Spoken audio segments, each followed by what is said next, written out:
channel Learn with Fun. Myself Sumaya Belim. If anyone asks you what is the meaning of quadrilateral, definitely your answer will be any four-sided closed figure forms a quadrilateral. Then what is the sum of all the angles in a quadrilateral? Your answer should be that sum of all the angles in a quadrilateral sum up to 360 degrees. But if that quadrilateral, that is four-sided closed figure, if I place it on a circle, then what will be that quadrilateral called? Think students, quadrilateral on a circle. The answer is, then that quadrilateral will be called as cyclic quadrilateral.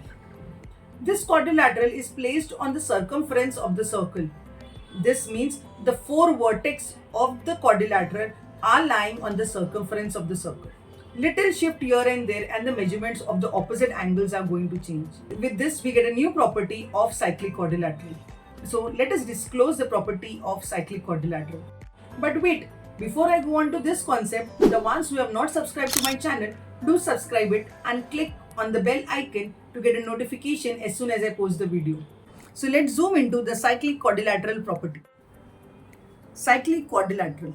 If all the vertices of a quadrilateral lie on the same circle, then it is called a cyclic quadrilateral.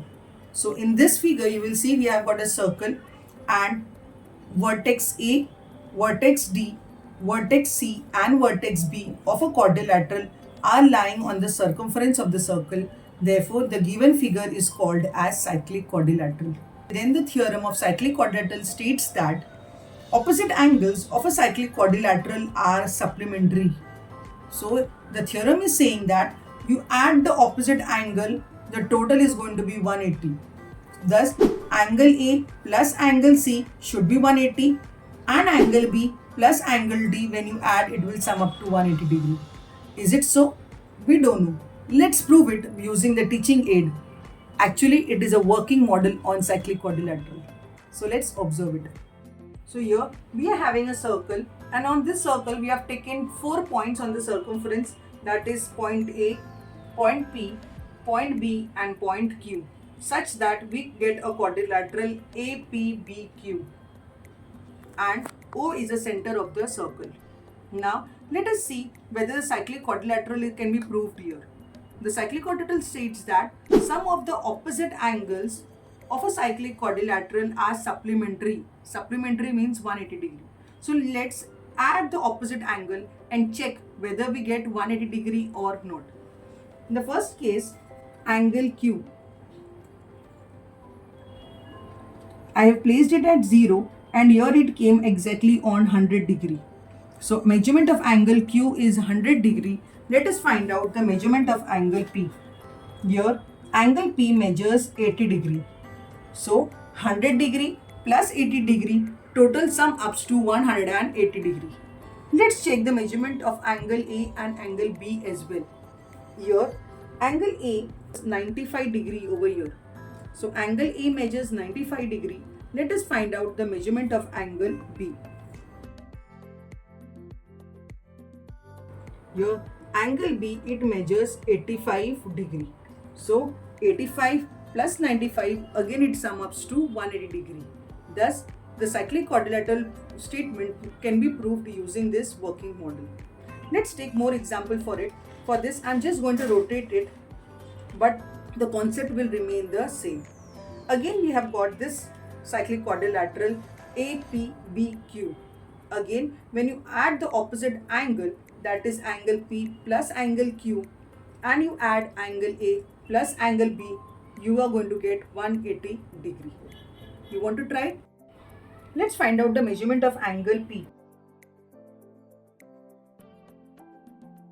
I placed it at 0 and it came up to 65 degree. So angle P measures 65 degree. Let us find out the measure of angle Q now.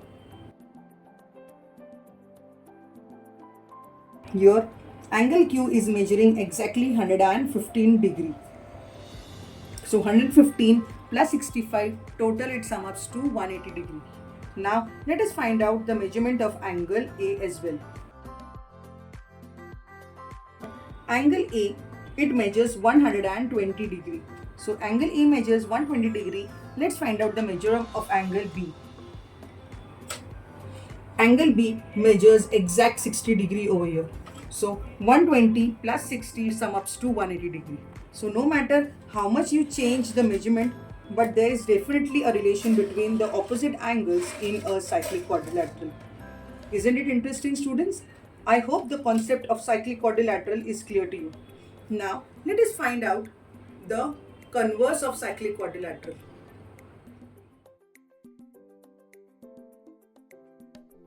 The converse of cyclic quadrilateral states that if a pair of opposite angles of a quadrilateral is supplementary, then the quadrilateral is cyclic. So in simple words, if you get a quadrilateral such that the sum of the opposite angles sum up to 180 degree, then you can say that the given quadrilateral is a cyclic quadrilateral. Like here, if it is given that angle A measures 70 degree and angle C measures 110 degree, automatically you will say 70 plus 110 sum ups to 180 degree. Therefore, angle ABCD is a cyclic quadrilateral. So this was all about cyclic quadrilateral theorem. Isn't it interesting, students? Students learn this cyclic quadrilateral because either they are going to ask theorem in exam or they are going to ask sum based on cyclic quadrilateral. I hope this working model on cyclic quadrilateral was very helpful for you all. If you like the video, click on the like button and do share it. See you all in the next interesting and innovative videos. Thank you.